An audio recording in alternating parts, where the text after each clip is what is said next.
the Chase Thomas Podcast, for people who have nothing but time to kill.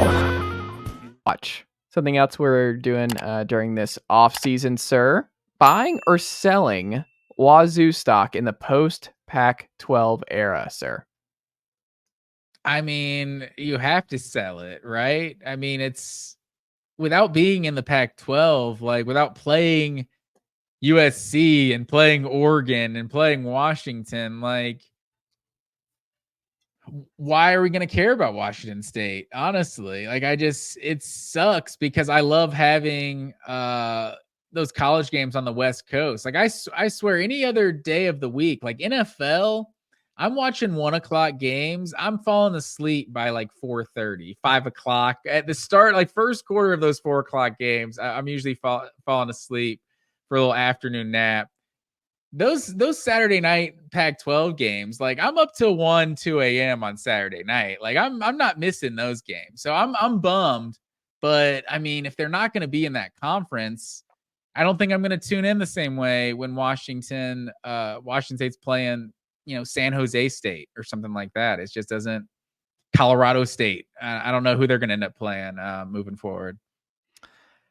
I think I'm buying. And I think some programs, because they've pledged that they're going to still operate at a Power 5 budget for at least a little while. And their schedule is nice. I mean, it's going to be weird. I don't know if this is right, but they play Washington in the Apple Cup now in early September because of the Big Ten scheduling. So the Apple Cup, I don't think is going to be the last week of the season. But hey, at least they're still playing. Hey, at least we're getting it. I love it. Texas Tech coming there this year, but you get Portland State, San Jose State, new coach right there at home. You go to Corvallis for the Pac-12 title game. And then you go to San Diego State. That'll be tough. At Boise, at Fresno, do they at at least New play Mexico. Oregon State like the last game of the season? They might, they won't it? because it's the 23rd. I have it. That one's already set for the 23rd of November. Are we going to call that the Pac-12 championship? They should do that. But I'm looking at all of this, Matt Green. I like their OC, young Arbuckle up there. He's a bright offensive mind. You have a good defensive-minded coach in Dickert. He has shown that he can do a lot with less. Cam Ward's been good the last couple of years.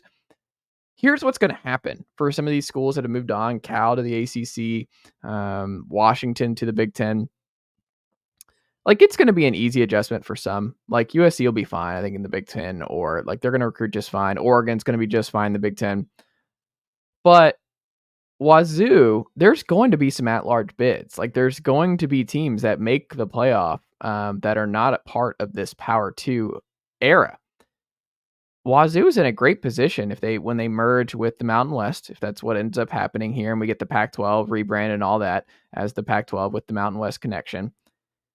Wazzu is going to be in a good spot to still make the playoff. Like, I think they're in a better spot than some of these programs that have joined the super conferences that don't have the super conference resources and aren't going to recruit at that level where it's ever going to be possible for them to make the playoff, right? Like, Illinois is going to always have a hard problem. And now you add 4 new programs that are better than you into this conference.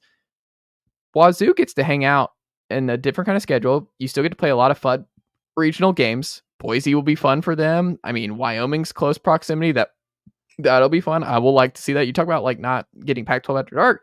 I think Wazzu will still be on late night games that are going to be really fun. Like, I think Wazzu Boise will be cool. I think Wazzu Oregon State still will be cool. I don't know. I think I'm still buying stock, and I think it still sucks at Wazzu. It looks like they're getting left behind in this new era, but I think they're like, if you told me which of you had to rank most likely CFP appearances in the next 3 years of all the teams who just left the Pac-12, like, I think Wazzu would be in that top 3 to 4 of all those schools. Like, I think you look at it like Oregon, yeah. I mean, we'll see with Washington how it goes. Like, the recruiting has not been great. We'll see how long Jed Fish is there, but they're in a super conference now. UCLA, I mean, good luck in this conference. Cal, good luck in the ACC. Stanford, good luck. I mean, Utah is now moving into the Big 12. Utah and Arizona probably ahead of Washington State. I think the schedule, though, is going to be nice for them every year. And they've shown that they can win a lot of games. They're a solid program. They're well coached. They have a fun offense.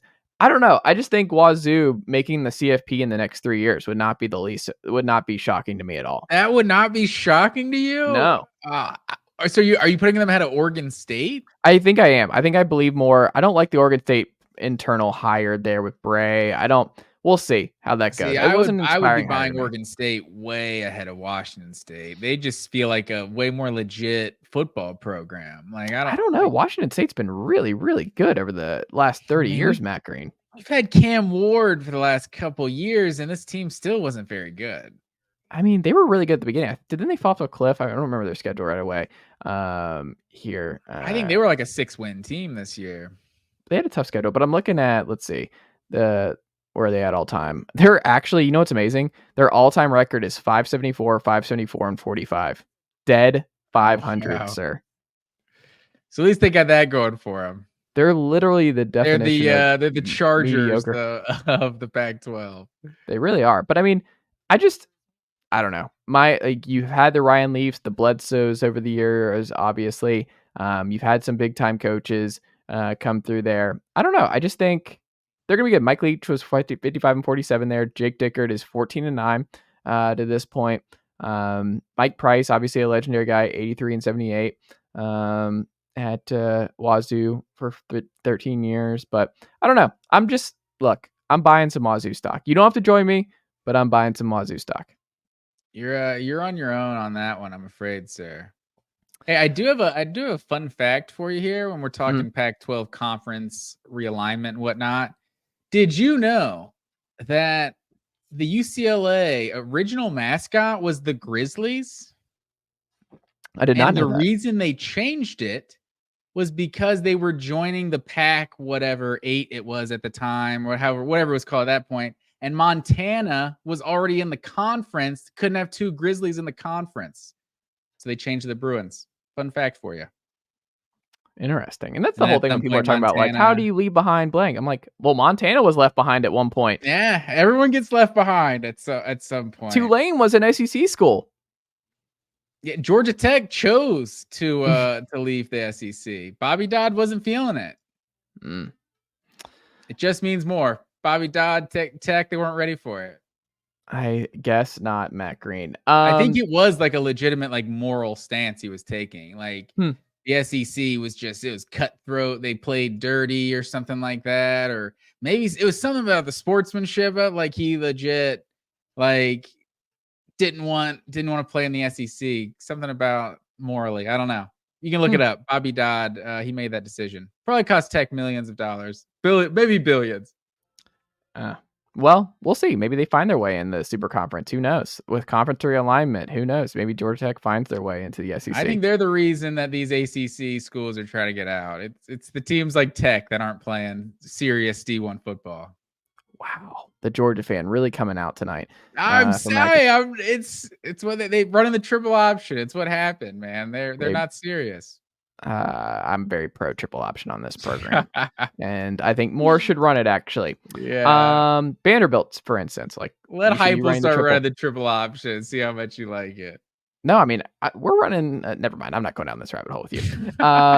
SEC 2023 schedule review series, Matt Green. Before we get into our SEC betting win totals that came out on BetOnline AG that we're going to discuss here with some early reactions to that. But final one here, Mississippi State. When you look at their 2023 schedule and the results, did they win enough? Not enough? Or just the right amount based on what we thought coming into the year and what they were capable of? Well, yeah. So you look at the schedule, and like 5-7 for Mississippi State seems about right? Like, that's obviously below their expectations. I don't know what their preseason win total was. It could have been 6.5 or something. They could have underperformed, but it's like, I'm not really sure how well they're supposed to do. I would just say they underachieved because they have, like, the SEC all-time leader in passing yards, and he has... Nicely done, nephew. The Chase Thomas podcast. Hell yeah.